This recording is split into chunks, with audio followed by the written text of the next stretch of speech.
कर्डिले साहेब आपला क्रमांक आलेला आहे 100 दिवसांच्या याच्यात, काय प्रतिक्रिया? माननीय मुख्यमंत्री महोदयांच्या संकल्पनेतून 100 दिवसांचा जो आराखडा शासनाने जाहीर केला होता, त्यामध्ये सगळ्या इंडिकेटरवर आपण नांदेडनी टीम म्हणून खूप चांगलं काम केलेलं आहे आणि त्यामध्ये पहिल्या 5 जिल्ह्यांमध्ये 5व्या क्रमांकाने आपण त्यामध्ये उत्तीर्ण झालोय.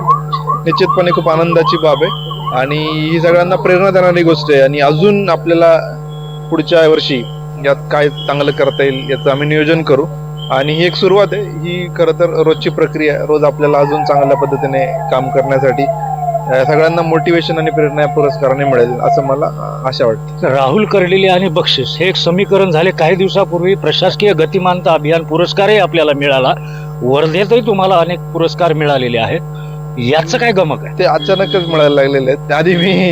आधी केलेल्या कामामुळं सगळ्या गोष्टी आता जुळून आल्या आणि आधी आचारसंहितेमुळे काही जाहीर नव्हते झाले, त्यामुळे ते आणि आताच ई ऑफिससाठी मिळालं असेल किंवा प्रशासकीय गतिमानता हे सगळं एकत्रित मिळालेले आहेत. निश्चितपणे हे सगळ्या कर्मचाऱ्यांमुळे ते झालेलं आहे. माझा वाटा अल्प आहे, टीमचा वाटा मोठा आहे.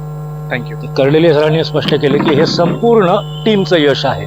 योगेश लाटकर, NDTV मराठी, नांदेड.